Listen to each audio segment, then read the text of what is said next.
मेरे भाई ज्योमेट्री क्या है? ज्योमेट्री क्या है? ज्योमेट्री एक घर है। एक घर को बनाने के लिए हमें ईंट की आवश्यकता होती है और उस ईंट से बनता है हमारा दीवार। दीवार जो एक सीधी रेखा की तरह होता है। दीवार जो एक सीधा होता है, सीधा। इसी तरह मेरे भाई ज्योमेट्री को बनाने के लिए एक घर। ज्योमेट्री क्या है? एक घर को बनाने के लिए जिस तरह यहाँ पर एक ईंट काम करती, उसी तरह यहाँ पर एक काम करेगा हमारा बिंदु। यानी जो हमारा काम करेगा वो क्या काम करेगा? वो पॉइंट का काम करेगा। किसका काम करेगा? पॉइंट का काम करेगा। और यही बिंदु ले जाएगा। जिस तरह एक ईंट एक दीवार को सीधी खड़ी करती है, उसी तरह एक बिंदु एक रेखा को सीधी तरह क्या करेगा? खड़ा करेगा। यानी एक लाइन को सीधी तरह खड़ा करेगा। एक लाइन को सीधी तरह खड़ा करेगा। अब ये लाइन अलग अलग तरीके से होगी। ये लाइन किस तरह ले जाना है, किसको किस तरफ ले जाना है, ये बातें होंगी। अब जो दीवार है, दीवार बनने के बाद सीधी खड़ी हो जाएगी, उसके बाद छत वगैरह आएगा। भाई आप ये सब जानते हैं। बात जब हम करेंगे एक रेखा की, सबसे पहले कि ईंट जानते हैं कि आप ईंट कैसे बनता है, किस तरह बनता है। जिस तरह आप इस ईंट के बारे में जानेंगे, ईंट का शेप और साइज क्या होता है, उसी तरह हमें ये बात पता करनी होगी हमारा बिंदु क्या होता है। एक बिंदु को जानने के लिए सबसे पहले आप इसके बारे में जानेंगे कि एक बिंदु है क्या। एक बिंदु है क्या? मान लेते हैं इस बोर्ड पर फिलहाल के लिए कुछ नहीं, यहाँ पर देखिएगा, ये केवल एक भाग है, एक प्लेन है हमारा। इस प्लेन पर हमने एक बिंदु को इस तरह रखा है, जिसका नाम ए है। ए रखते हैं। इस बिंदु का नाम क्या लिया हमने? ए लिया। अब बस हमको आप इतना बताइए कि अब जब आप इस समतल पर देखेंगे तो आपको पहले क्या दिखेगा? पहले क्या दिखेगा? ए दिखेगा। आप एक चीज देखिए कि एक समतल पर स्थित एक बिंदु वह माध्यम दिख रहा है आपको जो इस समतल पर एक निश्चित स्थान को प्रदर्शित करता है, एक पर्टिकुलर प्लेस को रिप्रेजेंट कर रहा है। बिंदु मतलब पॉइंट वह मीडियम या वो माध्यम है, ये एक समतल पर उपस्थित यानी एक प्लेन पर जो उपस्थित किसी स्थान को प्रदर्शित करता है, एक निश्चित स्थान को दिखाएगा। ये हमारा होता है बिंदु। अब आप जब इस बिंदु के साइज को देखेंगे तो हमारे यूक्लिड जो थे, यूक्लिड जो हमारे पुराने गणितज्ञ थे, उन्होंने बताया था कि बिंदु को अब विभाजित नहीं किया जा सकता। बिंदु को मतलब विभाजित नहीं किया जा सकता। अगर इसको विभाजित नहीं किया जा सकता, अगर इसको विभाजित नहीं किया तो सबसे सूक्ष्म होगा ये। अब एक बात बताइए, उन्होंने बताया कि बिंदु की न कोई ऊंचाई, न कोई चौड़ाई, न कोई लंबाई होती, मतलब बिंदु का कोई शेप और साइज नहीं होता। अगर बिंदु की कोई ऊंचाई, कोई चौड़ाई, कोई लंबाई नहीं होती तो एक बात बताइए, क्या संसार में एग्जिस्ट करेगा ये, जिसकी लंबाई चौड़ाई और ऊंचाई ना हो? जिसकी लंबाई चौड़ाई और ऊंचाई ना हो, क्या संसार में एग्जिस्ट करेगा? तो यूक्लिड ने बताया था कि ये एक मान है, मतलब ये इसको एक माना गया है कि एक बिंदु है। हकीकत ये कि ये संसार में इसका कोई अस्तित्व नहीं, अस्तित्वहीन, अस्तित्वहीन, अस्तित्वहीन। मतलब कि बिंदु एक मानक रूप है, जिसे माना गया, एक माना गया, और इसी बिंदु से शुरुआत होती है हमारी ज्योमेट्री।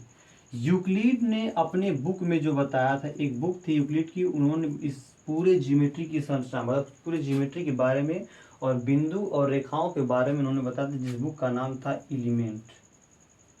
जिस बुक का नाम था एलिमेंट। यूक्लिड ने अपने इस बुक एलिमेंट में इस बिंदु और रेखा के मतलब ज्योमेट्री के पूरे बारे में बताया था। अब आगे समझते हैं। यानी आप समझ गए बिंदु के बारे में क्या जानना है आपको। बिंदु के बारे में क्यों ले जानना है? बिंदु वह माध्यम है जो किसी समतल पर उपस्थित एक निश्चित स्थान को प्रदर्शित करेगा, एक निश्चित स्थान को दिखाएगा।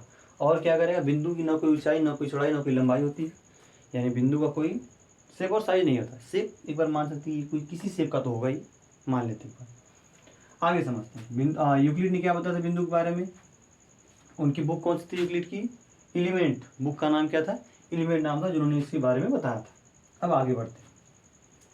जिस तरह आपने देखा कि एक ईंट से जब एक एक ईंट को जोड़ा गया, एक ही ईंट को मान लेते ईंट को जोड़ा जा रहा है, ईंट को जोड़ते जोड़ते जोड़ते आप देखेंगे जब ये ईंट यहाँ तक पहुँचेगा तो एक रेखा का निर्माण होगा, एक रास्ता का निर्माण होगा। मतलब आप ये समझ गए कि अगर हम बात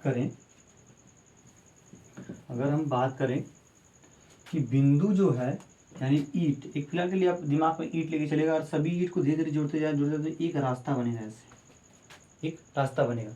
मतलब ये कह सकते हैं कि बिंदुओं के चलने से जो मार्ग या रास्ता बनता है, अगर ये बिंदु चलना स्टार्ट करते हैं तो इनका मार्ग या कोई रास्ता बनेगा, ये हमारा क्या कहलाएगा, रेखा। मतलब बिंदुओं के चलने से जो मार्ग या रास्ता बनता है वो हमारा रेखा कहलाता है। अब रेखाएं कितने प्रकार से बन सकती हैं। एक रेखा तो आपने ये देखा, ये रेखा दी गई, क्या ये रेखा नहीं है, ये भी तो एक रेखा है। ये एक सीधी रेखा, ये एक टेढ़ी मेढ़ी रेखा। अब सवाल ये है कि सर हमें सीधी रेखा पढ़नी है या टेढ़ी मेढ़ी रेखा पढ़नी है। पढ़नी हमें है सीधी रेखा। हम अभी जस्ट ऊपर बोल के आए आपको कि बताया गया आपको कि एक ज्योमेट्री एक घर की तरह है, एक ज्योमेट्री एक घर की तरह है। मतलब ये कि अगर हमें अगर ज्योमेट्री पढ़ना है तो एक घर के बारे में जानना होगा कि घर की नींव कैसे रखी जाती है, दीवार को कैसे बनाया जाता है, उसमें कैसे क्या होता है, किस तरह सीधी दीवार को हमें सीधी दीवार को कंस्ट्रक्ट किया जाता है। इसी तरह जब हमें ज्योमेट्री पढ़नी होगी तो हमें कौन सी रेखा पढ़नी होगी, एक सीधी रेखा, एक सीधी रेखा पढ़नी होगी। टेढ़ी मेढ़ी रेखा का हमें कोई काम नहीं होगा। अब आते हैं सीधी रेखा। सीधी रेखा से आप क्या देख रहे हैं, सीधी रेखा से आप क्या देख रहे हैं। अगर एक व्यक्ति यहाँ पे चल के यहाँ से ऐसे जाता है, ये ऐसे जाएगा और आएगा, एक रेखा बनेगा। अब जरा सोचिएगा, ये व्यक्ति जब यहाँ से यहाँ तक चला था तो क्या वो इसके आगे नहीं जा सकता है, जा सकता है, जिस बात वो जा सकता है ना अपनी जगह से, यहाँ से यहाँ जाएगा और यहाँ से जाएगा। मतलब आप देख रहे हैं कि एक रेखा का कोई एक निश्चित बिंदु नहीं है, एक रेखा का कोई एक अंतिम निश्चित बिंदु नहीं है। यानी हम ये कह सकते हैं कि एक रेखा का कोई एक निश्चित बिंदु नहीं होता है, ये कहलाती है हमारी रेखा। यानी बिंदुओं के चलने से जो मार्ग या रास्ता बनता है वो हमारा क्या कहलाता है, रेखा यानी लाइन कहलाता है। अब ज्योमेट्री को बनाएं कैसे, कह रहे हैं कि सर अगर इस रेखा का कोई अंतिम बिंदु नहीं तो ज्योमेट्री की रचना हो नहीं सकती, क्योंकि एक ज्योमेट्री को चलाने के लिए हमें किसकी आवश्यकता हो, त्रिभुज। मान लीजिए हमारे त्रिभुज बनाए हम, तो यहाँ पर क्या आएगा, ये जो लाइनें बनी यहाँ पर ये रुकी लाइन है, यहाँ कोई एक अंतिम बिंदु दिया गया है। तब इस अंतिम बिंदु को समझने के लिए हमें ये जानना होगा रेखाखंड, रेखाखंड, रेखाखंड, लाइन सेगमेंट, लाइन सेगमेंट। मतलब ये कि अगर हम बात करें, यहाँ पर एक रेखा दिख रही है आपको सीधी, ये सीधी रेखा दिख रही है, रेखाखंड, रेखा का खंड होना चाहिए। खंड का मतलब किसी चीज का टूटा हुआ भाग या कटा हुआ भाग। मतलब आप ये समझिए, अगर एक रेखा को हम खंडित कर दें, यानी एक रेखा को हम बीच में से काट दें, सड़क की समझिए, ये एक सड़क है, एक सड़क से आप आए और इसको बीच में से उखाड़ ले गए, तो अब जब ये सड़क का जो उखड़ा हुआ भाग होगा उसका एक लास्ट में अंतिम बिंदु होगा, इसका एक क्या होगा, लास्ट में कोई अंतिम बिंदु होगा। यहाँ पर कोई बिंदु जहाँ से टूटा होगा वो, यहाँ से कोई अंतिम बिंदु जहाँ से टूटा होगा, ये ए है और ये क्या है, मान लीजिए ये बिंदु बी है। अब आप समझ गए कि जब रेखा का कटा हुआ भाग क्या कहलाता है, हमारा रेखाखंड कहलाता है। और रेखाखंड का अंतिम बिंदु होता है जो जियोमेट्री में त्रिभुज वगैरह बनाने में क्या आएगा, काम आएगा। त्रिभुज हो गया, आयत हो गया, वर्ग हो गया, ये क्या आएगा, हमारा रेखाखंड आएगा।